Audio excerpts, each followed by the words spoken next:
Bien, bonjour à tous. Voilà, nous sommes avec vous jusqu'à 14 heures, un petit peu plus, si le temps nous le permet. Nous serons tout à l'heure enfin en direct Serge Letchimy, le vainqueur des élections territoriales en Martinique. Ensuite, nous aurons Georges Boucard, le porte-parole du Paris, qui s'explique un peu sur les élections de dimanche dernier en Guadeloupe.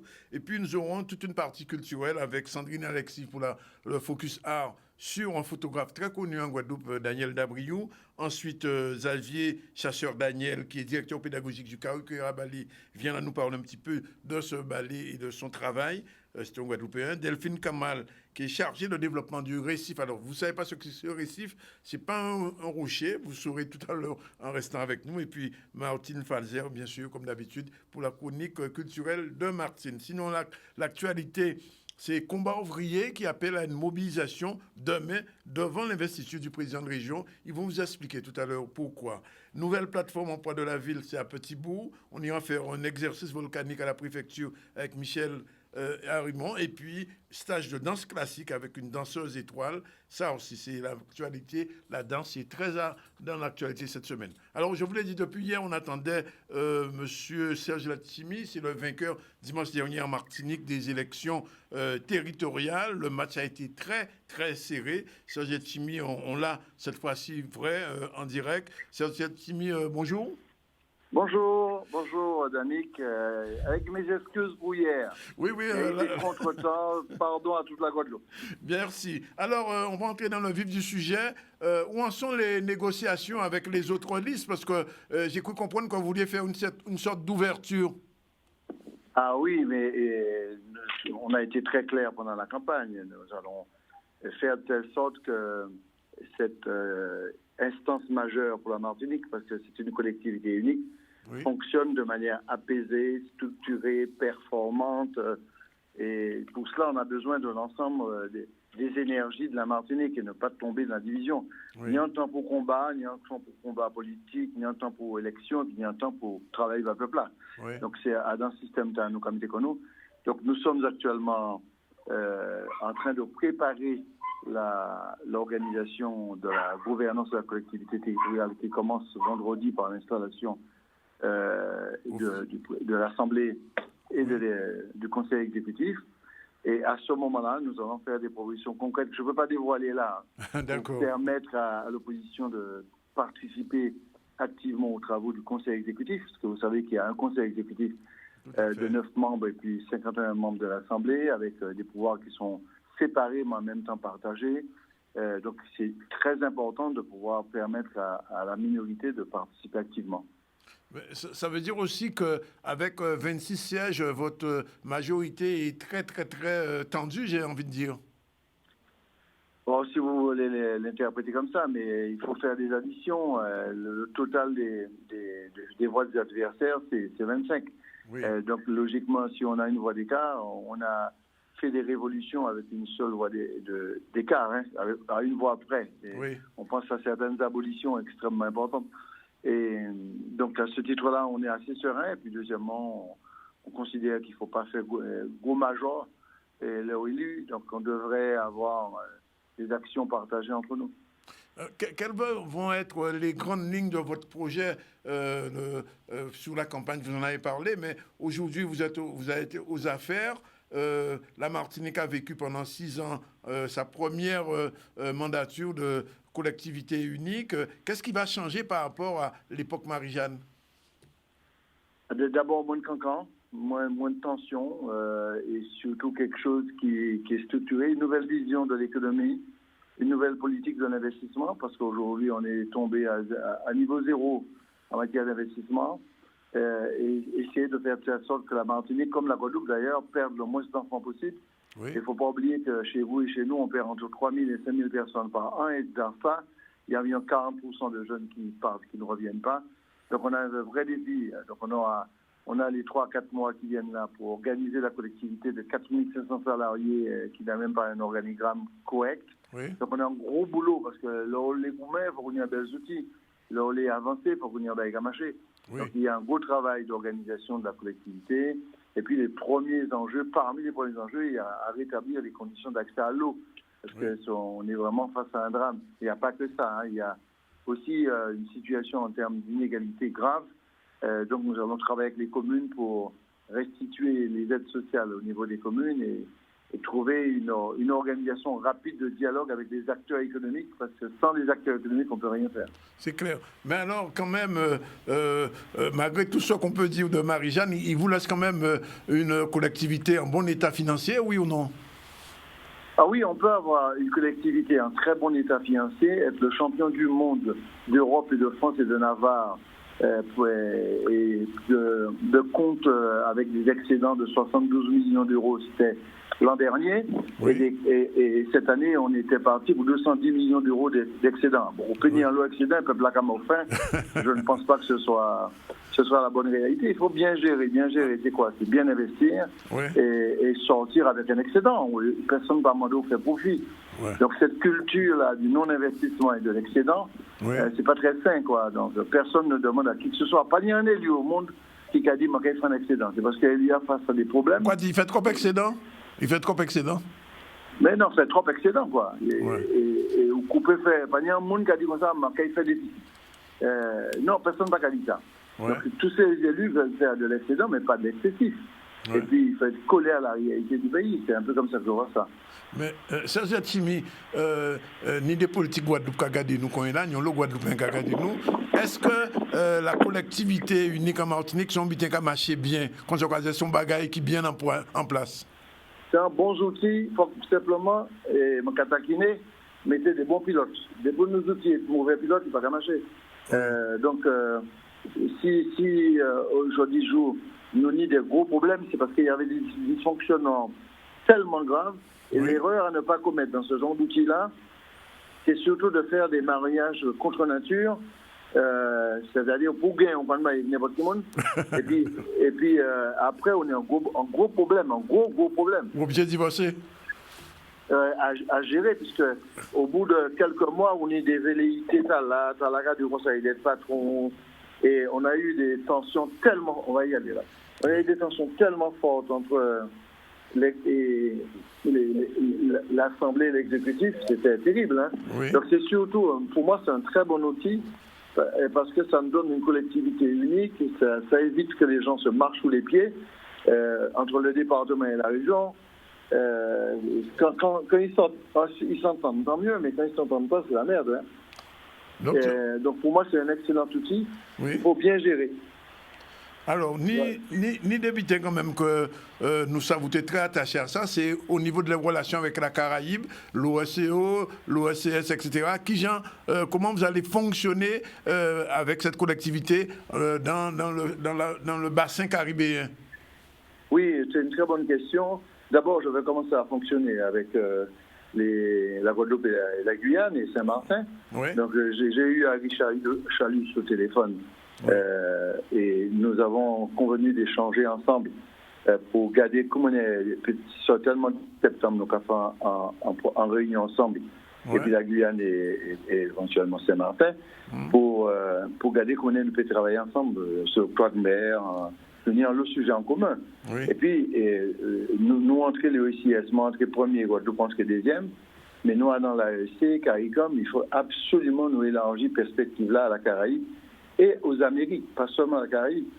Parce que pour moi, on a des niches de croissance possibles, mais comme peut-être nous tourner vers l'Hexagone, bien sûr, nous à la République française, le peuple à l'héritage, pas de problème avec, moi aussi, pas indépendantiste. Oui. Mais en même temps, ne peut pas peut-être tourner que vers Paris. Il faut peut-être nous tourner aussi vers l'Amérique du Sud, l'Amérique centrale, la Caraïbe. Pour la jeunesse, c'est un des espaces de croissance et de développement exceptionnels. La seule chose, il faut nous affronter des difficultés, logistique, transport, déplacement, etc. Donc nous avons vraiment un enjeu considérable pour innover et sortir d'un modèle importation massive, consommation locale, et puis il y a des inégalités qu'a créées, et un lot qui a gagné l'argent, et puis il y a un lot qui attend dans l'arrière pour le manger. Oui. Donc nous avons un vrai problème de modèle de développement à reconstruire, et c'est défiant de les relever. Si on ne relève que défi là, et m'ont ouvert de nouvelles perspectives, bon quoi.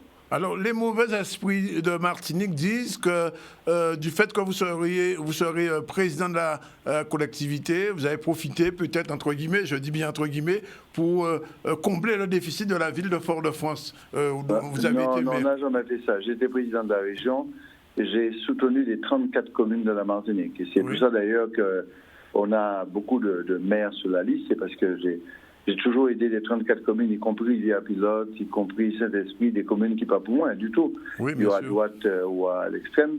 Et je n'ai jamais fait ça. La seule chose, les Fort-de-France, c'était carré sur tous les malheurs du monde, personne ne va venir. Ben non. Si on a dit ça là, il n'y a pas de venir aider nous, parce qu'il faut savoir que, comme Pointe-à-Pied-des-Bastères d'ailleurs, et lors de la fermeture des plantations, des usines, des distilleries, là, si on a des côté, il y a aller, il y a Boissard, il y a aller l'assainissement, il y a aller des côtés comme ça.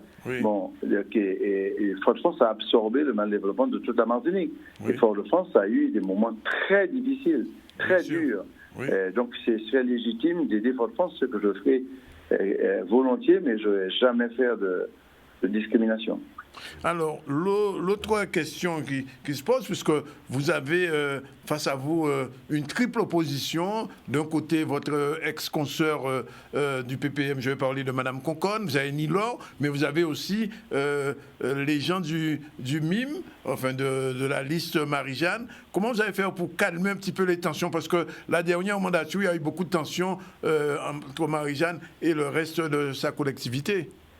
Non, mais en fait, les tensions qu'il y a eu entre Marie-Jeanne et le reste de la collectivité, c'était des tensions au sein du même groupe. Oui. C'était pas que... Il y a même pas de tension entre les opposants et Marie-Jeanne. Il y a très peu d'ailleurs. D'ailleurs, ils disent que certaines choses étaient votées à l'unanimité. Ce qui montre que là, il y a pas de tension directe. Les tensions extrêmement violentes et virulentes, c'était les membres de l'Alliance Grand Assemblée. Oui, c'est-à-dire Montplaisir, Lise, etc. Donc c'était entre eux. Nous, on aura une opposition, ce qui est logique, ou en démocratie. Donc nous, on aura une opposition. La seule chose qui se passe, c'est qu'on n'aura pas une opposition, on aura 3 oppositions. Voilà, c'est ça le problème. Bon. Oui, mais c'est un problème, c'est à ce moment, il faut respecter les gens, quoi. Donc, nous avons une majorité qui nous permet de voter, quoi, parce que maintenant, une coalition des 3, tout est possible, mais nous allons, je l'ai dit très fortement, avoir une gouvernance très apaisée, en donnant même des commissions à des membres de l'opposition. Donc, on devrait avoir quelque chose qui se déroule très bien. Alors, juste avant l'élection, je ne sais pas si on peut appeler ça une peau de banane, en tout cas, c'est sorti un document de la CRC sur votre retraite. Alors, qu'est-ce qui s'est passé réellement? Est-ce que ça va être un gros problème à résoudre ou bien la question est déjà résolue pour vous? Pour nous, la question est résolue. En fait, il y a un débat autour de plan d'incitation de départ à la retraite entre la Chambre générale des comptes et puis... et la ville de Fort-de-France. Donc ce débat-là, est-ce que le plan qui a permis de faire partir près de 850 personnes à la retraite est légal ou pas? Donc c'est un débat complètement interne qui devrait trouver une issue. On verra par la suite comment ça se passe. Donc tout va bien pour vous à ce niveau-là? On va voir. Il faut laisser les choses se faire. Une dernière chose, on vous verra en Guadeloupe plus souvent que Marie-Jeanne? Je sais que vous avez de bons amis ici. Je sais, oui. Mais on verra ça ensemble. Bien. Avec les responsables de la Guadeloupe. Bien, écoutez, on attendra vendredi votre nomination officielle, puisque hier on avait déjà annoncé sur notre flyer quand vous étiez déjà président. Vous le saurez que vendredi. On vous souhaite bonne chance et puis à bientôt quand vous reviendrez en Guadeloupe. Je suis sûr que vous passerez à notre émission en direct. Merci, à bientôt. Bye bye. Voilà, 12h49. Tout de suite, on rentre dans l'actualité. L'actualité, c'est demain l'investiture du président de région, puisqu'il faut parler de cette investiture qui devrait se passer normalement, sauf que hier, Combat ouvrier a appelé à une mobilisation lors d'une conférence de presse. On regarde tout de suite le reportage de Stanley Manicor. Vendredi, c'est sur la question de l'eau. Qu'il y ait de l'eau dans les circuits, mais surtout que l'eau soit potable, parce que nous avons 2 phénomènes. Pas ni de l'eau dans les robinets pour un bon parti de la population là, et de l'eau là, l'air qui a coulé, il n'est pas potable. Donc nous avons dit, faire nous régler, mais nous avons dit aussi, nous avons mis des revendications en avant. De qui doit les impôts qui saisi l'argent en nous sur de l'eau qui est pas responsable d'elle d'une part et qui a fait nous payer de l'eau, nous pas ni robinet en nous. En cas lancé un appel, combat ouvrier nous sommes en partie qui a défendu l'intérêt des travailleurs. Nous avons dit les travailleurs aussi qui a dans syndicat mix ouvert de l'eau là qui pour créer le 1er septembre. Le 31 août, il est censé disparaître tous les établissements publics à caractère de coopération intercommunale, les EPCI. Donc, faire aussi, faire ça d'étape pour ne pas pris à d'un pont chiclette et surtout que vous demandez compte quand divini ou la yokai. Donc, tout qui travaillait, qui mon population là, et surtout malheureux, qui nous présent en masse devant la région pour que nous fassions un point sérieux et surtout que nous veillions au grain. Je rappelle donc que demain, à partir de 9h, aura lieu donc l'investiture du nouveau président de région, qui est l'ancien d'ailleurs, Harry Chalus, qui a été élu avec 72,5% des voix. Et donc devant l'entrée de la région, il y aura sans doute une mobilisation sur les questions de l'eau, vous venez de l'entendre. On continue à développer l'actualité, déjà 12h51 avant la pub. Nouvelle plateforme emploi de la ville de Petit-Bourg. Maxime Morel s'est rendu sur place à Petit-Bourg pour essayer de comprendre c'était quoi cette nouvelle plateforme, parce qu'elle va permettre peut-être de déboucher sur quelques emplois pour les salariés et surtout les chômeurs de Petit-Bourg. On regarde ce reportage et on revient vers vous tout à l'heure. Cette plateforme que nous avons lancée aujourd'hui permettra de faciliter l'accès donc aux administrés, notamment les administrés qui résident éloignés du bourg. Ils pourront désormais chez eux ou venir à l'espace information emploi faire acte de candidature. Jusqu'à maintenant, nous recevons les candidatures papier et désormais nous allons recevoir les candidatures de manière dématérialisée, ce qui permettra également de sécuriser la réception de toutes ces candidatures papier, mais aussi de contribuer à l'environnement et donc l'écologie. Souvent, nous étions confrontés à des difficultés par rapport à des candidatures papier qui avaient des soucis de disparition ou bien qui étaient mal dirigées dans les services. Et donc, il y avait des perditions de candidatures. Donc là, tout est centré. En un clic, la personne peut facilement déposer sa candidature et pouvoir avoir une réponse assez rapidement des services administratifs de la ville. C'est accessible par un téléphone portable, donc c'est très facile d'utilisation. En un clic, avec une photo du portable, on peut télécharger des documents et envoyer sa candidature assez rapidement quand on voit quelque chose d'intéressant. Donc on peut faire immédiatement. Je connais la réactivité des jeunes, donc grâce à cette réactivité, ils pourront candidater rapidement. Et c'est un site, c'est une plateforme très facile d'utilisation. Donc le jeune ne pourra qu'être content d'avoir une telle plateforme pour pouvoir candidater sur des domaines qui l'intéressent. Ce site sera accessible dès aujourd'hui, fin de journée, et donc elle sera accessible sur emploi-ville-petitbourg toutattaché.fr. Voilà, il est déjà 12h53 en attendant de recevoir nos prochains invités. Notre prochain invité, je vous rappelle, c'est Georges Boucard, le porte-parole du PARI. Le PARI, vous savez, c'est le parti autonomisto-écologique qui viendra tout à l'heure nous expliquer un petit peu comment lui il a vécu les dernières élections, puisque vous savez qu'il y a eu beaucoup d'allées et de venues entre le PARI, le PPDG, la liste Lurel. Tout à l'heure, en direct avec nous, Georges Boucard. Restez avec nous et ne partez pas surtout, parce qu'il y a encore de quoi moudre. Voilà, il est 13h02 et nous sommes déjà avec M. Georges Boucard. Bonjour. Bonjour, c'est à tous les téléspectateurs. Téléspectatrices aussi, il y en a. Oui, téléspectatrices de l'archipel des îles de Guadeloupe. Au-delà, on vous voit jusqu'en France en ce moment. Ah ben, à toute la diaspora. Et en Martinique. À toute la diaspora. Bonjour Sandrine. Bonjour Dani, C'est bonjour le à focus. tous. C'est le focus. C'est quoi aujourd'hui? Un photographe. Un photographe. On verra tout à l'heure. Alors, le Paris est prêt un an après déjà. Ça fait déjà un an que le Paris existe. Absolument. Oui. 21 juillet 2020. Oui. Fête Chelcher, c'était symbolique. Hein. Oui. C'est pour dire qu'on veut désormais écrire notre histoire de notre point de vue. Qu'est-ce que vous avez fait pendant un an? Pendant un an, on a fait donc une sorte d'université de grandes vacances, hein, avec, on a fait des thématiques sur la régulation concertée de l'économie, sur le développement durable, sur la domiciliation du pouvoir, sur le fameux article 97.1 qui n'est pas une invention du pays Guadeloupe, parce que c'est une invention qui était déjà dans l'air du temps. Ah, d'accord. Ouais. Ouais. Il y a des vases communicants entre le Paris et la frappe?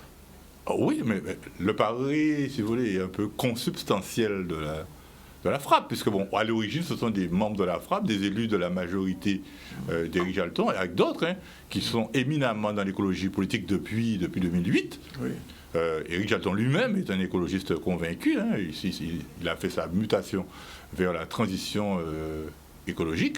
Et dans son programme, il y a une large part d'écologie. L'impression qu'il a pris du temps avant de donner la bénédiction au pari. Mais parce que, en fait, Éric Jalton est un homme pragmatique, donc il n'a pas empêché l'initiative, il ne l'a pas favorisée. Il n'a pas poussé non plus. Il a pas non, poussé.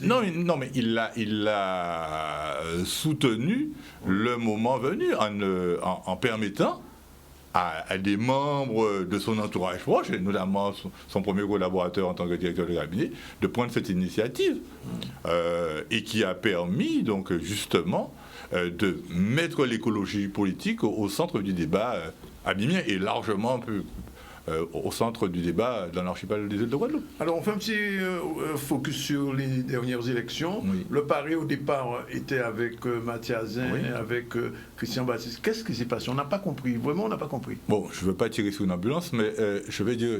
L'ambulance c'est qui? L'ambulance, c'est Marc Mathiasin. Je veux dire que par rapport à cela, moi j'ai volontairement je ne suis pas allé sur aucun média pendant la campagne. Mais maintenant que le temps de la campagne est terminé... Il faut nous expliquer parce qu'on va comprendre. On veut comprendre. Le pari a été créé. Max Mathiasin a rejoint le pari, il en était le délégué sur la...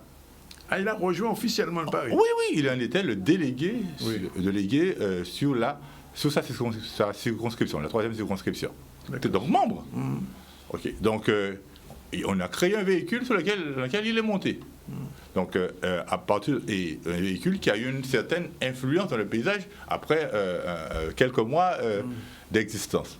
Donc, on lui a ouvert les portes de la maison, on l'a invité dans le salon et il a voulu aller un peu trop loin. Il a allé dans la chambre à coucher. Il a voulu aller dans la chambre à coucher en se servant du pari. Oui. Et en se prévalant d'une amitié qui est réelle. Hein. Parce que moi, je fais toujours, et j'espère que lui aussi, on fait la différence entre le différent qui nous a séparés et la personne. Max va rester un ami d'enfance, on ne s'est pas en revue, mais on va se voir. Oui. Mais voilà, politiquement, on a eu une grosse différence d'appréciation sur deux plans.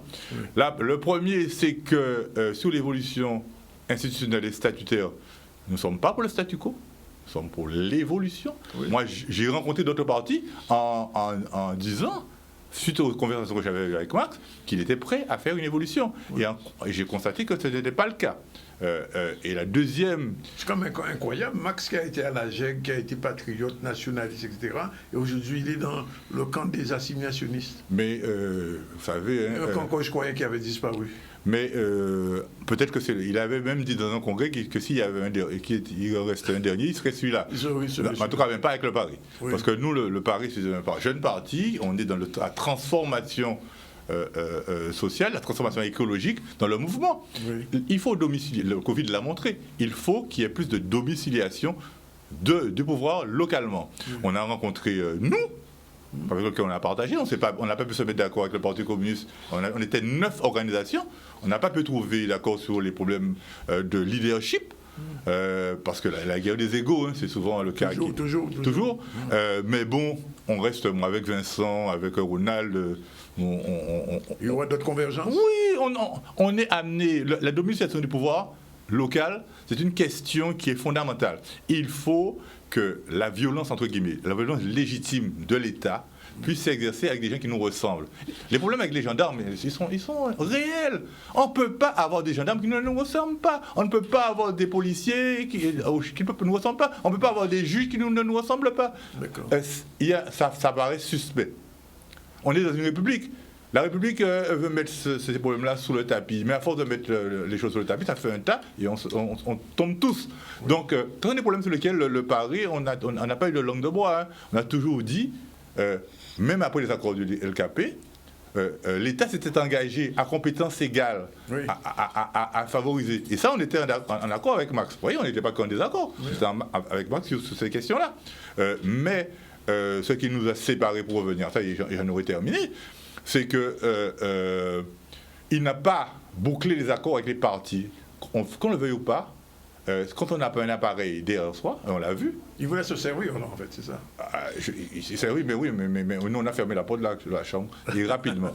Et d'ailleurs, on l'a fait avant d'avoir consommé le mariage, puisque ça aurait été plus dramatique de le faire en imaginant que nous aurions accédé au pouvoir. Ça aurait été plus dramatique de le faire en pleine gestion d'une mandature avec une région qui a énormément de problèmes, que les problèmes ne sont pas réglés, les problèmes sont devant M. Chalus aujourd'hui, et donc ça aurait été plus dramatique de le faire en cours de la mandature que de le faire avant. Nous sommes à temps. Oui, alors, il y a une question quand même qui se pose au vu des résultats des élections. Oui.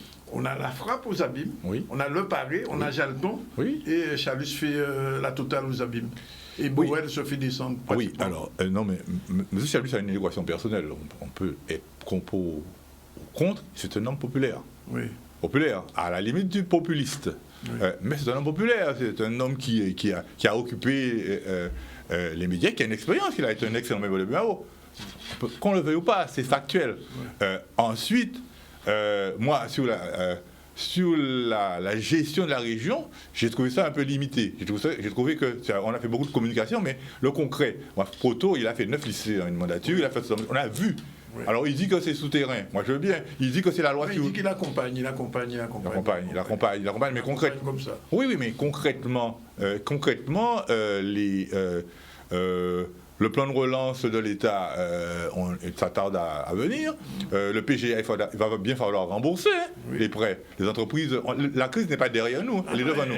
Elle arrive la crise. Là, Oui. Oui. Donc, moi j'étais très critique. Et en plus, des problèmes de posture. Quand on est président de région, moi je considère qu'on est un État. On est une nation sans État. Oui. Donc par rapport à ça, on a une posture de président de la République. Oui. Vous ne pouvez pas organiser un sommet des Sargasses chez vous. Quand on organise un sommet de Jakarta, On ne peut pas entrer. on ne peut pas rentrer. Et on ne peut pas dire rien. On ne peut pas dire que c'est normal.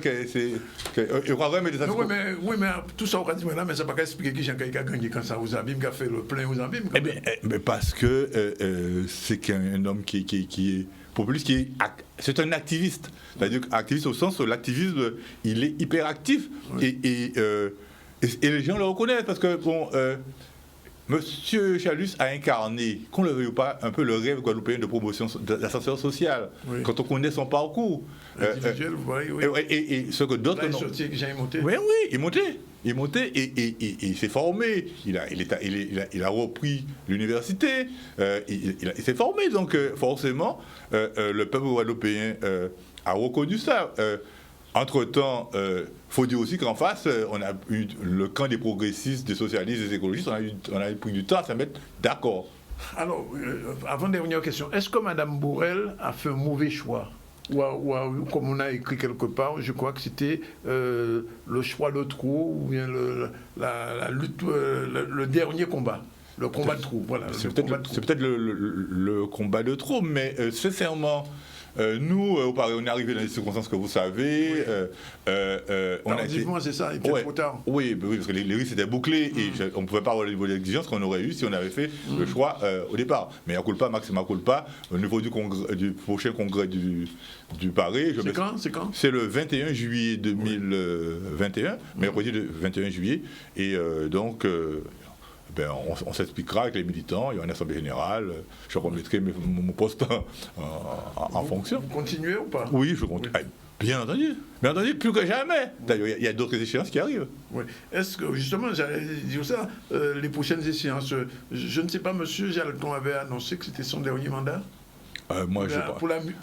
Moi, j'ai pas entendu ça. J'ai jamais entendu ça. Ah bon, il m'a sûrement entendu ça. Ah, mais vous avez entendu ça, mais depuis quelque temps, je ne l'ai jamais entendu. Donc, il va rempiler en tout cas, les militants de la frappe dont je suis, oui. Nous, on va pousser à faire en sorte qu'ils rempilent. Aujourd'hui, qu'on le veuille ou pas,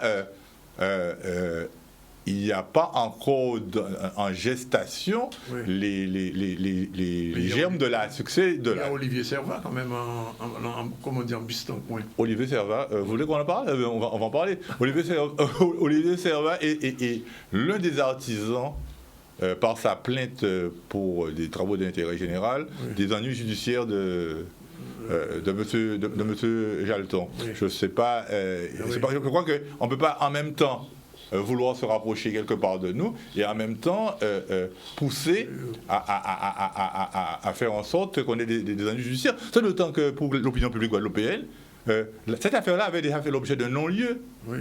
Et c'est M. Servat qui a relancé. Oui. Mais on a tout à fait confiance en la justice et c'est un épiphénomène. Dernière question, est-ce qu'on a dit que le pari va être de tous les combats qui viennent, le combat sur l'eau, Claude Econ, l'affaire Jean-Claude... L'affaire Jean-Claude, de toute façon, il y a... Claude, on l'appelle Claude. Oui, Claude. Claude Jean-Claude. Oui, Claude de D, d'ailleurs. Oui. Et d'ailleurs, c'est parce que c'est parce qu'il y a eu un post virulent sur les réseaux sociaux que les députés de la 3e circonscription s'est cru obligés de réagir. Donc voilà. Est-ce que le pari, on va terminer là-dessus, ne restera pas quand même un parti abîmien? Non. Est-ce qu'il deviendra national Guadeloupe? Non, c'est un archipel. Hein. Oui. Et même au-delà, on a des territoires, parce qu'on n'appelle pas la section, des territoires sur Morne-à-l'Eau. La section de Morne-à-l'eau est très active. Oui. On a le Gosier, on a un élu. Pas encore le sud. Bastère, tout ça, je ne vais pas arriver là. Non, mais c'est un an. Hein. Non, on a déjà un élu. Hein. Oui. On a un conseiller département. On a un binôme, Catherine Joab et Pierre Justin qui sont du Paris, qui se réclament de cette les jeunes viennent chez vous? Oui, on a les jeunes, on a le mouvement Jeunesse Paris qui a produit, d'ailleurs ça nous a permis d'alimenter largement le programme de Max Mathiasin et aussi celui du pays Guadeloupe. Après le 21, on vous reverra pour savoir un peu les grandes orientations de votre parti. Absolument. C'est faire en sorte que l'écologie politique soit la matrice des instances gouvernementales. Parce qu'on parle de transition écologique. Oui. Il n'y a pas à transiger. On n'a plus à négocier. Il est déjà tard. Tous les spécialistes, le dernier rapport du GIEC nous alerte que si on ne prend pas maintenant les mesures, on va vers une catastrophe. Et on est très content d'avoir Joe Biden à la présidence des États-Unis, et on espère que Bolsonaro va dégager du Brésil, parce que c'est deux grands pays qui ont quand même un poids important dans la lutte contre le réchauffement climatique. La question qui ne fâche pas d'union possible avec Harry Durimel en tant qu'écologique? Oui, non, il y aura une union, on s'est parlé. Ah, finalement? Oui, parce que moi. Il y a un gros voiture. Non, mais oui, mais ça s'est calmé, parce que moi, à un moment, on peut avoir un différend politique, mais je sépare toujours le différent de la personne. Harry Durimel est le maire légitime de Port-à-Pitre, c'est un écologiste, on ne peut pas toujours être d'accord, mais on s'est parlé, on se respecte, il est à Cap Excellence, moi je suis un des principaux collaborateurs du maire sur Cap Excellence, également, et sous la ville, je ne peux pas être fâché avec un des vice-présidents, on se parle. Merci Georges Boucard, bon congrès, puis à suivre. À suivre. Le 21 juillet, donc rendez-vous à tous les écologistes, toute la famille écologiste. En Cannes-là, restaurant à Belle-Plaine aux Abîmes, 15h. Tout de suite, on va revenir vers Sandrine et son Focus Art. Générique, c'est parti.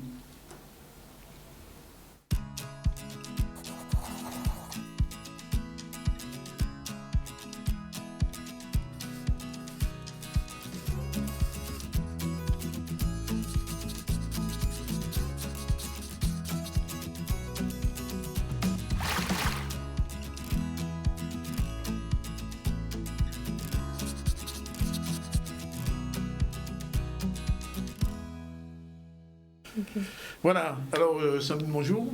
Bonjour Danick. L'avant-dernier focus de la saison, aujourd'hui on focus sur quoi? Eh bien, comme je l'ai dit tout à l'heure, on a un focus aujourd'hui sur un photographe que je pense que vous connaissez bien, que tout le monde connaît. Il s'agit de Daniel Dabriou. Alors, explication. Eh bien, pour la petite histoire, hein, pour ceux qui ne connaissent pas Daniel, donc Daniel, c'est un photographe auteur et aussi un photographe de commande. Est-ce que vous arrivez à faire un petit peu la différence entre les deux? Entre les deux, oui. Oui. Oui, quand même. Ok. Oui. Donc en fait, il a commencé la photo très tôt. Hein, ça a été sa passion grâce à sa mère. Sa mère qui faisait aussi de la photo, bon, qui n'aimait pas spécialement ce qu'elle faisait. Donc du coup, il s'est inspiré de sa maman et depuis là, il en a fait son métier en tant que freelance à ses débuts. Ensuite, il a un petit peu laissé tomber la photo pour se lancer dans le graphisme. Ça a été son métier pendant un certain nombre d'années. Et par la suite, il est revenu à la photographie, ce qui lui a permis, en tout cas grâce au graphisme, d'élargir son champ. Oui. Voilà, son champ de créativité. Donc en fait, qu'est-ce que c'est en réalité qu'un photographe-auteur? C'est celui en fait qui se questionne sur la relation entre l'homme et son territoire, l'homme et son environnement. Et là, on peut découvrir en ce moment, enfin en tout cas maintenant, la première partie de son portrait en images. C'est parti. Alors, je suis Daniel Dabriou, je suis photographe-auteur et photographe de commande. Donc j'ai 2 territoires sur lesquels j'évolue. La commande parce que c'est l'alimentaire, c'est ce qui me permet de vivre et de faire vivre mon foyer. Donc je fais de la photo pour de la publicité, pour du documentaire, pour de la pub, pour de la mode, pour du reportage. Donc c'est un territoire où je vais mettre en place des techniques ou des compétences particulières que j'ai acquises dans le temps pour obtenir les images que mes clients veulent avoir. Ça, c'est la partie simple. Et à côté de ça, il y a ma pratique d'auteur. C'est-à-dire que le photographe-auteur, c'est quelqu'un qui va avoir quelque chose à raconter par rapport à son territoire ou par rapport à des expériences ou par rapport à des envies. Et il va le faire sans que ce soit une commande. C'est-à-dire que personne ne lui demande quoi que ce soit et il va produire des images pour dire quelque chose. Quand j'ai, il y a quelques années de ça, parlé du carnaval, c'est parce que je voulais montrer mon regard sur le carnaval et sur ce qui m'interpellait dans le carnaval. Et je m'étais intéressé à l'énergie qui se dégageait dans les groupes à peau pendant le carnaval.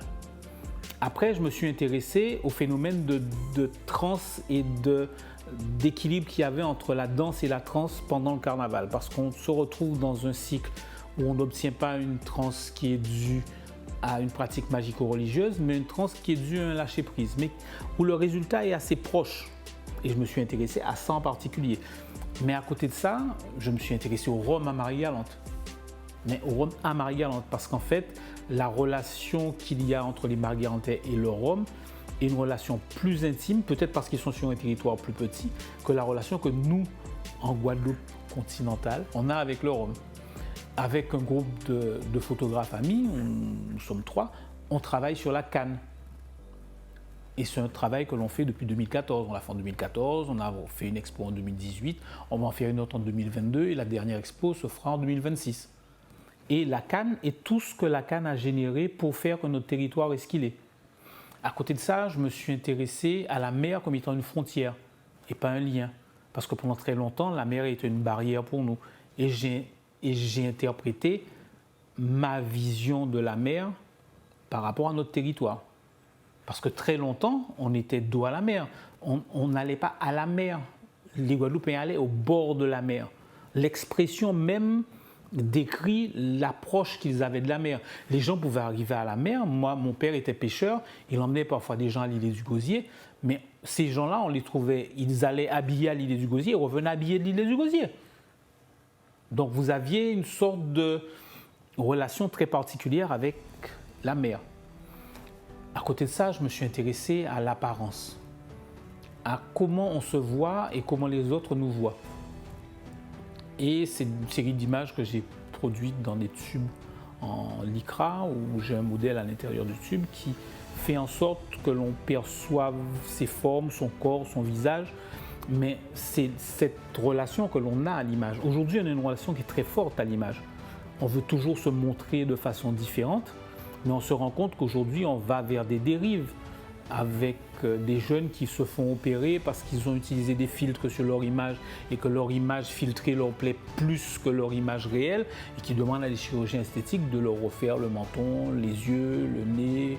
Donc, je m'intéresse aussi à ce genre de choses. Mon questionnement était de savoir ce que l'on voit et ce que l'on perçoit de quelqu'un, est-ce ce que la personne veut que nous percevions ou que nous voyions de lui? Il y a des doutes. Et le tissu que j'utilise à travers lequel on voit le personnage est cette zone floue, cette zone opaque dans laquelle on évolue parce qu'on ne sait pas si l'image que la personne nous envoie est vraiment ce qu'elle est. Mais c'est peut-être juste l'image au sens papier glacé qu'elle veut que l'on reçoive d'elle.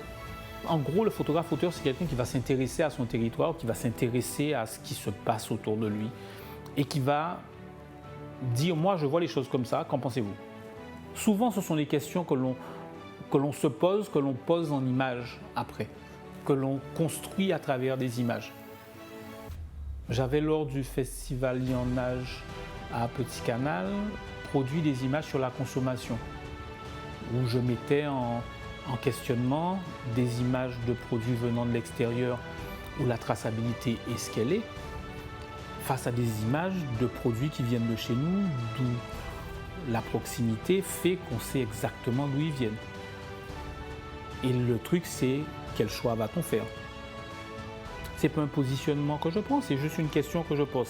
Certes, elle est forte, certes, elle indique quel positionnement je prends, mais je pose la question à d'autres aussi. Est-ce que cette question a une valeur pour un territoire comme le nôtre? Ça fait partie des choses que font des photographes-auteurs. Alors, Sandrine, maintenant qu'on travaille plutôt en numérique, parce qu'avant la photo était argentique, alors comment lui s'oriente par rapport à tout ça? Eh bien, il reste quand même sur sa tendance argentique. Ah bon? Voilà, c'est un vrai photographe. Et ben, du coup, la série qu'on va regarder dans la deuxième partie de son portrait, donc il va parler justement de cela. Et il va aussi nous parler de sa prochaine exposition qu'on va bientôt découvrir, nous l'espérons en tout cas. Et je vous laisse découvrir dans le portrait. La suite. Je produis beaucoup d'images en argentique. Au moment où, aujourd'hui, on se dit « Ah, le numérique, c'est ce qu'on fait de mieux ». Moi, je ne pense pas. Mais je produis de l'argentique parce que ça me demande de prendre du temps. Et le temps, c'est la chose contre laquelle on se bat constamment. Donc, dans ma pratique photographique, le temps est devenu mon allié. C'est la chose qui m'intéresse le plus dans mon processus photographique. Prendre le temps de me poser dans un espace ou dans un lieu et me dire est-ce que je produis la meilleure image de cet espace-là fait partie du processus.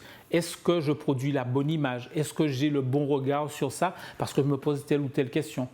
Et l'argentique m'amène ce type de réponse. Elle me pousse à essayer de produire le plus possible des images qui peuvent être emblématiques, des images qui peuvent traverser le temps.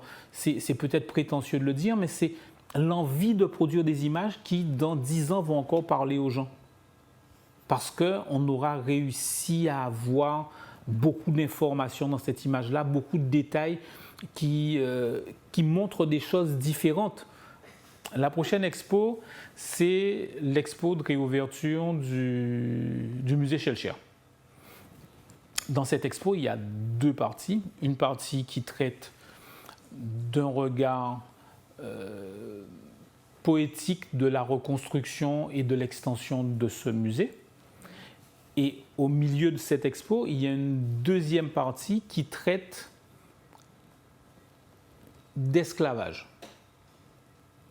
Mais d'esclavage classique, d'esclavage des Noirs et d'esclavage contemporain. Et l'esclavage contemporain parle des GAFA.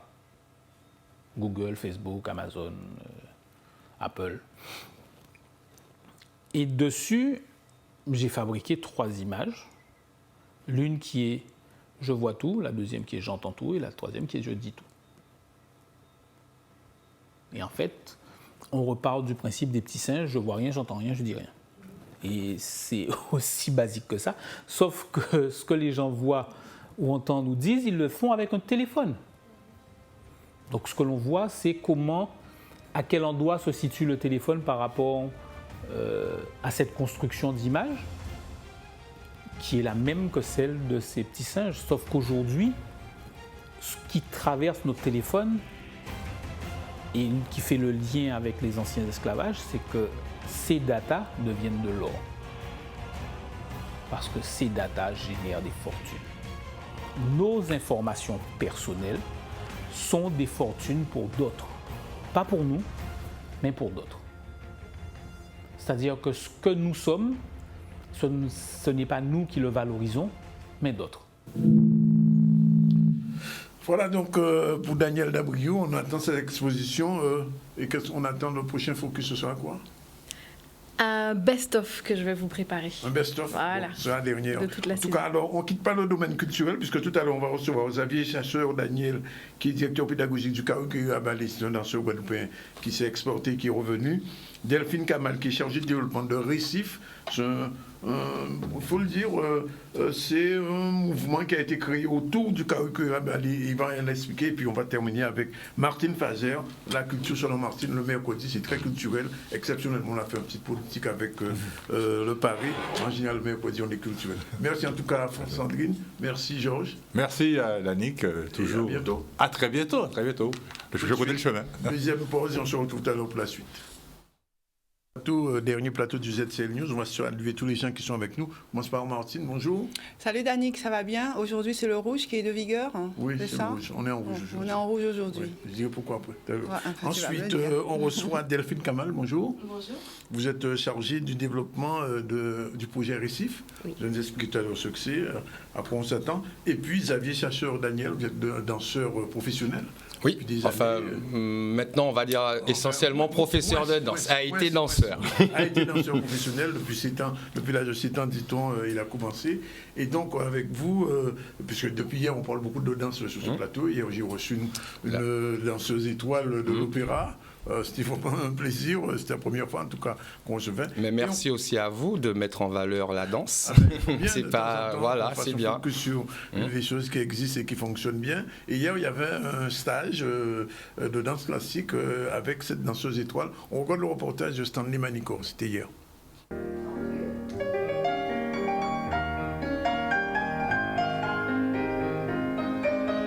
On avait vraiment très envie de faire venir une étoile de l'Opéra de Paris en Guadeloupe pour une des vraiment premières fois depuis longtemps, et on est super fiers qu'elle ait accepté l'invitation.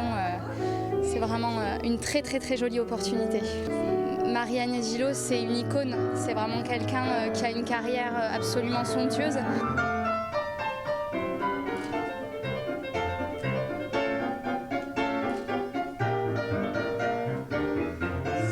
Je me sens à l'aise. Je trouve que la danse classique, c'est un langage universel.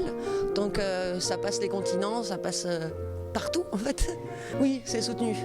C'est supérieur, quoi. C'est très demandant, quoi. C'est pas un cours pour débutants, quoi, aujourd'hui. La danse classique, ça a toujours été quand même considéré comme un art, et je pense que c'est pas démocratisé, c'est juste souvent des effets de mode, mais en fait la danse classique elle passe à travers tous les âges et c'est pas un effet de mode, quoi, en fait.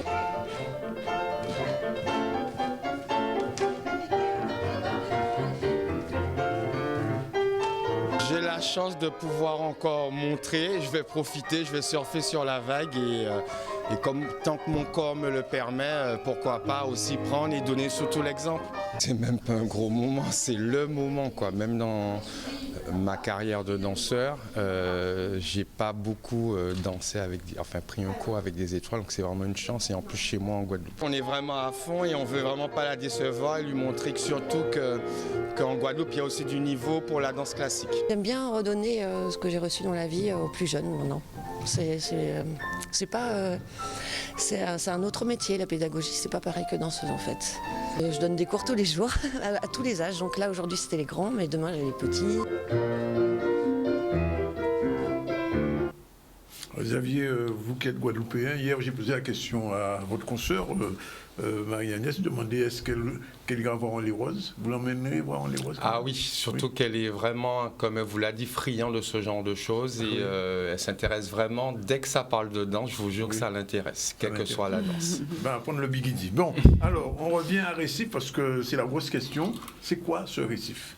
Alors Récif, c'est un dispositif d'accompagnement pour les compagnies du territoire, mais aussi des Caraïbes et les compagnies internationales. Donc en fait, c'est un projet qui a été imaginé par Julien Fisseli, un autre des co-directeurs de Karoukera Ballet. Et c'est un dispositif qui permet d'accueillir les compagnies en accueil studio, en résidence, alors de 1 à 3 semaines, avec un apport financier à la clé, et aussi la possibilité de présenter son travail à un public, et un public aussi de professionnels. Oui. Et ça a commencé à fonctionner déjà? Oui, ça fait 1 an et demi. Donc on accueille 7 compagnies par an. L'année dernière, on a dû recevoir... 7 compagnies en Guadeloupe? Alors, il y a des... en général? Alors, il y a des compagnies guadeloupéennes, c'est en fonction des projets que l'on reçoit, et il y a aussi des compagnies qui vont venir du Luxembourg, de Martinique, d'Hexagone aussi. Donc l'année dernière, on a eu à peu près une dizaine de candidatures, et cette année, pour le deuxième appel à projet, on est monté quand même à 30 compagnies qui nous ont sollicité. Donc ça fonctionne bien? Oui. C'est en plein développement. Le ministère de la Culture suit? Alors, le ministère de la Culture avec la DAC Guadeloupe, le ministère des Outre-mer qui va nous permettre aussi de faire circuler des artistes guadeloupéens dans des lieux partenaires. Je pense notamment à l'Hexagone et au Luxembourg. Il y a aussi la région Guadeloupe qui nous soutient. D'accord. Alors, je reviens vers Xavier. Vous avez une carrière extraordinaire de danseur. Mais quand on est directeur pédagogique, parce que je ne savais pas, j'ai envie de poser la question toute bête. Hein, la danse, c'est une profession? Oui, c'est un vrai métier. Enfin, moi, pour arriver à ce niveau-là, ça m'a mis au jour d'aujourd'hui, je ne dirais pas mon âge, mais ça fait 33 ans que je fais ça. Oui, d'accord. Donc, ça se demande vraiment de se spécialiser. Et oui, des gens payent pour prendre des cours de danse. Donc, c'est un métier. Je suis payé pour être professeur de danse. Oui. Et ça marche bien en Guadeloupe, la danse, la chorégraphie d'une manière générale? Ah oui. Il y a vraiment... pour être du territoire, dès que 20 ans en arrière, il y a vraiment une visibilité, il y a vraiment ces corps animés de danse. Moi, je sais que même en allant à la plage, il y a toujours une musique, on voit toujours quelqu'un qui danse ici. Donc, pour moi, c'est même normal que la danse classique arrive et permette aussi de partir aussi et aussi de revenir. Donc cette danse permet vraiment après de toucher d'autres danses comme le classique et qui permet vraiment après de pouvoir en faire un métier et de revenir en Guadeloupe. Oui. Alors je posais la question hier à votre consoeur, les petits rats de l'opéra, on les recrute à quel âge? Alors, moi, je ne suis pas passé par l'opéra, je suis passé par le conservatoire de Paris, le CNSM. Voilà. Donc on n'a pas les mêmes appellations. Donc, on va dire qu'au conservatoire, on est juste des jeunes danseurs. Oui. Après, on croise beaucoup de gens de l'opéra. Oui, parce que c'est deux grandes structures. Voilà. Je sais qu'on avait des profs en commun. Oui. Et je sais pas que moi, au conservatoire, j'avais Cyril Atanasoff qui était étoile à l'Opéra de Paris et qui donnait aussi des cours à l'Opéra de Paris. Donc on avait quand même cette chance-là à cette période-là. Alors, je reviens vers Madame Kamal. Les professeurs de danse ou les chorégraphes guadeloupéens qui vous regardent en ce moment, quel est le message que vous voulez leur transmettre par rapport à Récif? C'est de nous solliciter, c'est vraiment l'objectif de Récif, c'est aussi de mutualiser les possibilités de rencontres, les possibilités de création, les possibilités de diffusion. Tout à l'heure, je voulais quand même rajouter qu'on est associé à la scène nationale L'Archipel, avec la ville du Moule. Donc il y a vraiment une idée aussi de mutualiser les possibilités territoriales. Ça, c'est très important. Et de aussi véhiculer l'image que tous les chorégraphes peuvent venir pour postuler à l'appel à projet. L'objectif, c'est vraiment d'offrir un écrin, un espace pour qu'ils puissent créer. Là où ils en sont, ça peut être le tout début d'un projet. Oui. On a accueilli des compagnies où ils avaient juste l'idée en tête et ils se sont vraiment jetés dans le studio, comme des compagnies qui arrivaient au bout d'un processus et qui allaient vers leur première ou leur tournée. Alors, il y a 2 ou 3 ans, l'Archipel avait organisé un festival de danse. Oui, j'ai eu l'occasion de le voir un peu. Alors, justement, je me disais que ça manque quand même en Guadeloupe. Il y a un festival de théâtre, de musique, etc., de cinéma, mais chorégraphique, on sent quand même il y a un besoin ou il y a une absence. On va dire que la danse a toujours été le parent pauvre. Voilà, le dernier. Effectivement, la musique et le théâtre sont, on va dire, mieux... Mais quand il y a musique, il y a danse, normalement. C'est toi qui le dis. Mais voilà. Donc, mais je pense qu'en novembre, il y a de nouveau la Biennale à l'Archipel, oui. avec tous les chorégraphes de Guadeloupe qui seront présents. Et je pense que pour la Guadeloupe, comme dans beaucoup de territoires d'ailleurs, il y a l'éducation artistique et culturelle qui se développe, qui est vraiment prise en considération, comme quoi ça peut valoriser, apporter du bien à l'enfant, à l'étudiant, à la personne qui est peut-être un peu en marge de la société. Du coup, je pense que la danse se développera aussi de plus en plus avec des dispositifs parallèles d'éducation artistique et culturelle. Qu'est-ce qui manquait? C'est l'argent qui manquait pour impulser un petit peu le démarrage de la danse? Ou c'est la volonté? Je ne pense pas que ça soit la volonté du tout. Je pense que c'est vraiment un instant T où tout le monde a la même vision et décide de se fédérer. Oui. C'est important vraiment l'éducation artistique à l'école, par exemple. C'est-à-dire donner les clés pour aussi comprendre les spectacles de danse. Et c'est important. Moi, des fois, je rencontre des personnes après le spectacle de danse qui n'ont pas compris, qui ne savent pas pourquoi vraiment ils sont là. Donc je trouve ça vraiment important. C'est des choses qu'on faisait, je ne vais pas vous mentir, même au ballet de Lorraine. C'est-à-dire on demandait aux danseurs qui le voulaient d'aller dans les écoles et de promouvoir la danse, d'expliquer un peu, de donner envie. Donc je pense vraiment que ça doit passer par là aussi, pour qu'on ait des publics. Hier, il y a eu un masterclass. Quelle va être la suite du programme? Alors nous avons Marie-Agnès Gillot qui va faire maintenant un stage pour les élèves, on va dire. Donc pour les non-professionnels, entre guillemets. Donc c'est pour les élèves de notre école, mais qu'on a aussi ouvert à toutes les écoles de Guadeloupe. Oui, parce que traditionnellement, à chaque fin de saison, les écoles de danse font leur show. Enfin, j'appelle comme ça pour aller vite. Cette année, il y a eu le Covid, ça a été un peu compliqué. Il n'y aura rien en fin d'année? Chez Kaokera Ballet, on a vraiment décidé, avec concertation bien sûr, avec Julien Fisseli, Agnès Boulanger et Claire Chasseur-Daniel, de ne pas faire le spectacle parce que c'était vraiment trop lourd au niveau des restrictions, des normes sanitaires. Des normes sanitaires, tout ça. Et trop. Oui. Et aussi, on a quand même conscience qu'on est une nouvelle école. Ça fait pas... en Guadeloupe, tu as quand même ce que j'appelle des écoles qui sont ancrées, ça fait 20 ans, comme les Nablou, comme tous ces gens-là, qui ont aussi plus de visibilité. Nous, c'est notre deuxième année, donc on ne veut pas faire trop d'erreurs, donc on préfère cette année faire venir une danseuse étoile et organiser un stage. Donc, qui continue? Oui, qui continue. Qui commence à partir de jeudi, vendredi, samedi, dimanche. Oui. Il y a encore des inscriptions, c'est la dernière inscription? C'est possible, c'est full, je crois, chez les petits. Il reste un peu chez les adultes et niveau 3. Bien. Et Récif, pour les professeurs de danse et les chorégraphes, un dernier mot? Postulez, venez nous voir, venez nous rencontrer. C'est à Bergevin, c'est en face de la Poste. C'est à Bergevin, on est là pour accompagner, j'insiste vraiment sur ce mot, l'accompagnement. Oui. Et le fait qu'on a tous et toutes à apprendre les uns des autres. Voilà, ben, on vous remercie d'être venus.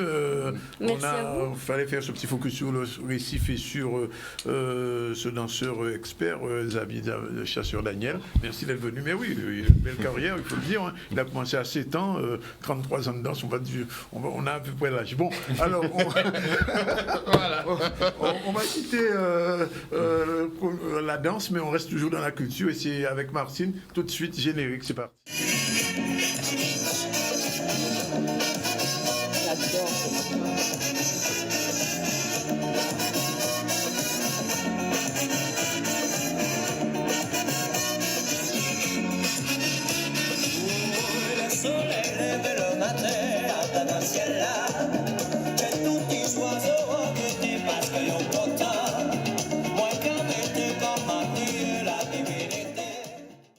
Salut Danick. Ouais.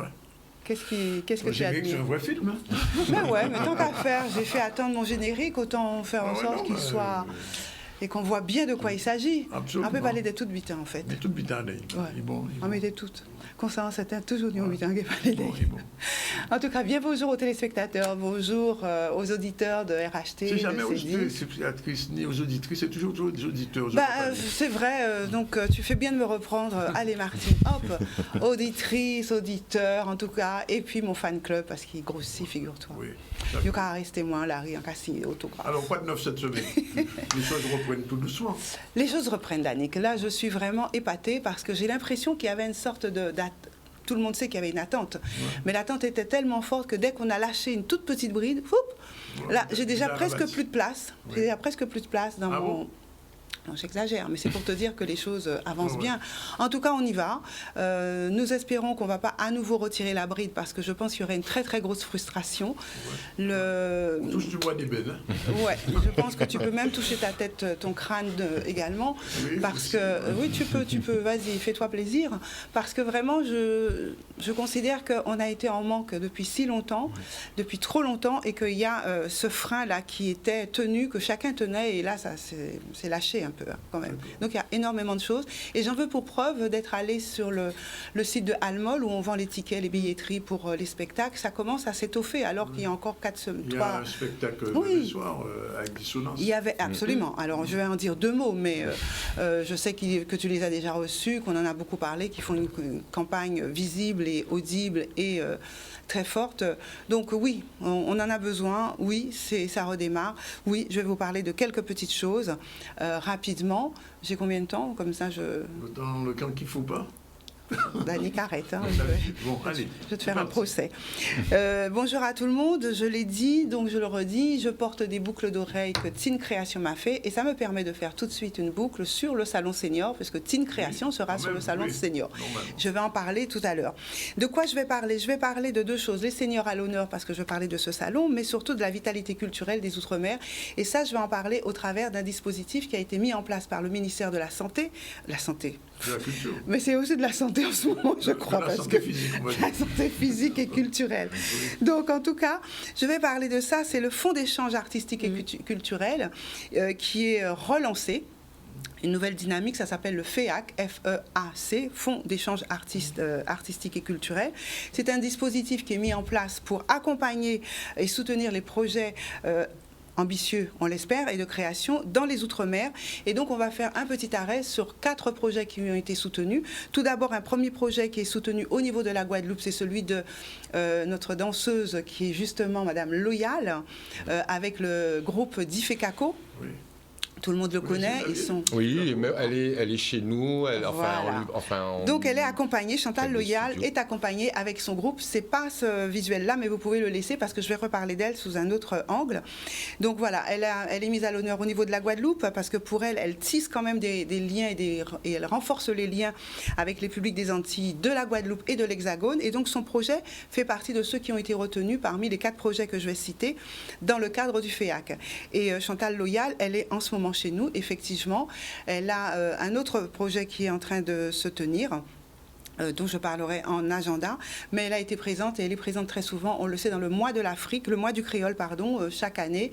En tout cas, à chaque fois qu'elle peut y être, elle y est au travers donc de ses productions, de ses créations et de cette mise en synergie qu'elle a pour l'ensemble du territoire à la fois guadeloupéen, rapproché avec les territoires de la Caraïbe et de l'Hexagone. Premier projet retenu. Le second, c'est un projet également qui est le Grand Théâtre itinérant de la Guyane. C'est de la décentralisation théâtrale. C'est la mise, comment dirais-je, en synergie des ondes océaniques, disent-ils, sur un tout petit, comment dirais-je, c'est vraiment la mise en synergie donc, de tout ce qui est théâtre, mais de le sortir un petit peu de ses murs. Donc ça fait partie d'un des projets retenus. Et enfin, je parlais de Mayotte. Mayotte, c'est un... on n'en parle pas souvent, mais c'est un joli caillou, on le sait, mais qui a rejoint la France et qui a mis en place un festival qui s'appelle Milatika. Milatika. Festival de quoi? C'est un festival de musique. Il a été donc depuis 2007 retenu dans le cadre de ce festival, a été mis en place depuis 2007, festival de musique actuel. Ça s'appelle Milatika Émergence. La culture musicale et la création ont toujours existé, disent-ils, à Mayotte. C'est le directeur de ce festival qui le dit. Mais voilà, ils ont besoin de se faire connaître et donc cette aide leur permet un peu de sortir de ce territoire et de faire connaître également leur prolifération musicale et créative. Un dernier projet, c'est un salon du livre, cette fois-ci dans le Pacifique, la Polynésie française, pour ne rien cacher, qui compte 118 îles éparpillées dans le Pacifique et sur une surface qui est équivalente à celle de l'Europe. Donc c'est dire que c'est compliqué de communiquer, mais là, donc l'un de leurs projets avec une association a été pris en compte et donc est aidé par le biais de ce fonds. Alors ce fonds a aussi pour objet justement d'essayer de réduire l'éloignement de tous ces territoires qui, de toute façon, sont très loin de l'Hexagone et qui, bien souvent, sont méconnus au travers de leur activité créatrice et culturelle. C'est un fonds d'1 million d'euros pour 2021 qui vont être mis à disposition de tous les porteurs de projets. Il y en a déjà 95 qui ont déposé des projets et nous saurons dans peu de temps quels sont les nouveaux projets qui vont être retenus pour cette année 2021. J'en reparlerai très prochainement. En tout cas, si vous avez un groupe, une création, si vous êtes dans le domaine culturel, que vous avez un projet qui vous semble mériter d'être aidé, accompagné avec ce fonds, n'hésitez pas d'aller sur le site du ministère de la Culture et de la Communication et au travers de la DAC Guadeloupe, vous allez avoir toutes les informations pour pouvoir postuler. Voilà. C'est pas mal déjà. Et l'agenda? Mais l'agenda, j'y viens. Une nouvelle édition prometteuse, ce sont les vacances culturelles en Guadeloupe. 3 structures ont été retenues pour accompagner les jeunes pendant les périodes de juillet et août. Là encore, la culture est à l'honneur. Dispositif qui contribue à la reprise de la vie culturelle en général, mais pendant la période estivale. Et donc, il y a le CEFRIM au Moule, donc, qui accueille des jeunes au travers de son école de musique. La Clé des Arts, qui est l'Académie de musique et de chant, qui accueille des jeunes également. Et également, il y en a une troisième qui, je vais oublier, c'est Correspondance. C'est une association qui est créée en 2000, je ne sais plus où, 2000, je ne sais plus. J'ai un trou dans ma date, c'est pas grave. C'est un relais au service scolaire et donc de tout ce qui est extrascolaire et à l'insertion professionnelle. Et là, ce sont ces associations-là qui, au travers du contact de la DAC, vont animer donc ces vacances culturelles en Guadeloupe. Voilà, donc vous êtes intéressé pour votre enfant, vous êtes intéressé pour votre structure, n'hésitez pas à contacter la DAC. Là aussi, c'est Laurence Selbonne, conseillère éducation artistique, qui sera votre relais, et Patricia Sartena, chargée de communication, toujours à la DAC, au point Gouv, qui seront vos contacts pour avoir tous les renseignements ou sur le site de la DAC ou du ministère de la Culture et de la Communication. J'ai dit que j'allais parler de l'agenda, j'y viens. Et je vais parler du Salon Senior. J'en dis quelques mots. Pourquoi? Parce qu'on va parler d'un thème qui est fort cette année, intéressant. On n'a pas le visuel, le précise. Non? Si. Le Salon Senior, c'est la 7e édition. On va parler de transmission. Et lorsqu'on parle de transmission, il s'agit de transmission orale, qui est notre mode de communication qui a longtemps perduré. Donc des choses se perdent parce qu'elles ne sont pas écrites, elles ne sont pas gravées dans le marbre. Cette transmission orale est importante, elle fait partie de nous. Mais on va également parler de transmission culturelle, de transmission de patrimoine, qu'elle soit matérielle ou immatérielle.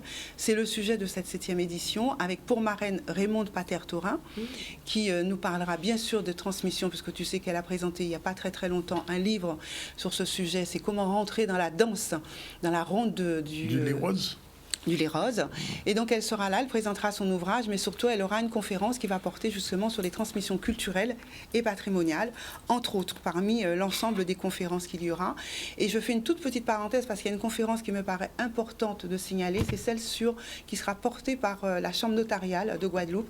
Nous allons parler d'indivision et de patrimoine, justement la transmission de ce patrimoine matériel. Eh bien, comme nous sommes une population de tradition orale, j'entendais ma grand-mère dire « Mossoterala, ça c'est un tel qui va en moyen sillon, papier veille ». Ma grand-mère, donc, elle transmet, on lui a transmis, mais ce n'est noté nulle part. Et c'est le voisinage qui est en capacité de dire « Mais oui, mais il y a… » Je prends l'exemple de ma grand-mère, qui n'est pas forcément vrai, mais tout le monde se reconnaîtra. On dit « Ben oui, Mossoterala, ça c'est à Mont Hippolyte. Mont Hippolyte toujours resté là depuis non. Oh, ces papiers, là, pas ni papier, il n'y a pas de transmission écrite. Et ça pose des problèmes dans les familles qui sont très graves aujourd'hui, parce que des fois, ça arrive à des situations vraiment grave, pour ne pas dire dangereuse. Et donc, le fait de faire venir sur un sujet comme celui de la transmission des notaires, ça permet de remettre un petit peu les gens devant cette nécessité d'écrire les choses et de transmettre de leur vivant, ou en tout cas de laisser des traces sur leur patrimoine. Et l'indivision fait des ravages en Guadeloupe. Dans toutes les communes, il y a ce problème-là. Donc voilà, nous aurons la chambre notariale avec nous et qui permettra aux gens de poser des questions, parce qu'il y aura une conférence importante là-dessus, mais surtout peut-être de prendre des rendez-vous et de se renseigner sur des sujets qui sont les nôtres aujourd'hui. Voilà pour le salon senior, donc du 2 au 4, en espérant que... Physiquement, au Moule. Le Jardin des Anges. L'adresse est très facile, c'est juste un tout petit peu avant le musée Edgar Clair, pour ceux qui connaissent le musée Edgar Clair, et le parking, c'est justement sur le musée Edgar Clair. Donc 3 jours avec des conférences, de la danse. Kamo Djaka sera là en tant que parraine, mais surtout l'Académie du Cas sera là pour nous faire une prestation de tenue de tradition créole, une déambulation de tenue créole. Donc tu vois, nous sommes vraiment dans la tradition. Et quelques agendas rapidement. Alors celle-ci me plaît beaucoup.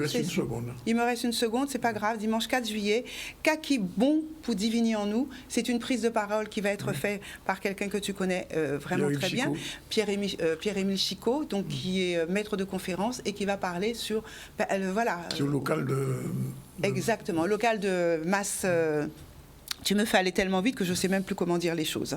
Mais en tout cas, ça c'est le 4 juillet prochain, c'est dimanche, Bica Parole à Radical Mass. J'ai parlé de dissonance, 3 mots, tout a été dit. 1er, 2 et 3 juillet, dissonance, un grand retour à la Casar. Donc je n'en dirai pas plus, tu les as déjà reçus. Demain, après-demain et samedi. Et puis je veux dire quand même quelque chose, parce que là c'est toujours Raymond Pater-Thorin, tu me diras qu'elle a le vent en poupe en ce moment, mais c'est important de parler de ça, parce que c'est une marche culturelle avec le CSM qui fête ses 90 ans. Et pour ce 90e anniversaire... Le CSM, pas celui-là, l'autre. Pas le mien. Moi, c'est la CSM, la culture selon Martine. Et là, c'est le CSM. C'est le foot. Et là, il y aura shooté à d'un ballon. Et là, pour leurs 90 ans, figure-toi, ils ont fait une marche culturelle qui a été totalement chorégraphiée par Raymond Pater-Thorin. CSM roulé CEO. Donc, le 11 juillet à 5h du matin, 5h15 précise, on démarre. Parce que c'est un événement inédit entre le sport, l'art, la culture, le patrimoine sur le Moule, 8 étapes, 8 sites singuliers à visiter et 8 performances artistiques originales avec des artistes de production, de renom, de chant, de danse, de musique, de Guadeloupe et d'ailleurs. Un lionnage scénique déambulatoire chorégraphié par Raymond Pater-Thorin. C'est pour ça qu'il faut commencer grand bonheur parce que c'est les pipirites qui a chanté, qui ont caprol à Douvent. Donc pas oublier ça, c'est le 11 juillet 2021 à 5h15 et le départ se fera sur le beau site du Moule qui s'appelle le Watibi TV sur le site archéologique de l'autre bord. Eh bien oui, mais je t'ai déjà dit, il faut me donner plus de temps pour ma chronique culturelle. On va y penser. Alors, il est 14h04. Je rappelle rapidement qu'on a reçu en début de cette série Serge Letchimy, le vainqueur des élections territoriales en Martinique. Il nous a expliqué un petit peu comment il va œuvrer cette année, puisque pendant 6 ans, c'est Alfred Marie-Jeanne qui a été au pouvoir. Et puis là, c'est vendredi, il va être institutionné. Georges Boucard, le porte-parole du Paré, était aussi avec nous. Il a fait le point un peu sur les dernières élections régionales et départementales en Guadeloupe. Sandrine Alexis a fait un focus art sur un photographe que tu connais, Daniel Dabriou, très bon, vraiment très bon. Et puis on a reçu Xavier Chasseur-Daniel, il est encore là, et Delphine Kamal pour parler du récif. Alors, juste une question, Delphine, il faudrait peut-être donner un contact si les gens veulent vous contacter.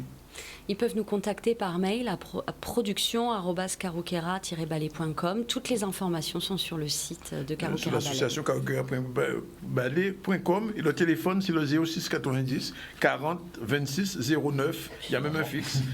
83 22 42. Je ne connaissais pas par cœur. C'est pas grave. Et on a terminé avec Martine. On a parlé de l'information qu'on va envoyer demain. Appel à une mobilisation devant l'investiture, devant le palais de région demain face à l'investiture. On a parlé de cette nouvelle plateforme emploi de la ville pour l'insertion. Et puis, on a terminé avec le stage de danse classique et une danseuse étoile qu'on a vu ici hier et qu'on a vu à la télévision. Martine, au revoir. Au revoir. L'Académie du Cas a un souhait demain, le 1er juillet. Un souhait demain. Ouais, un cas souhait. À mercredi prochain. Bon stage.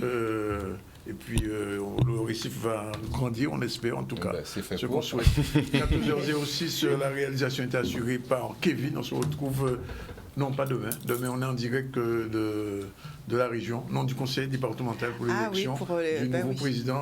Un petit peu polémique, mais enfin, on va gérer ça. Voilà, c'est fini pour aujourd'hui. Ciao, bye bye. Merci. Au revoir.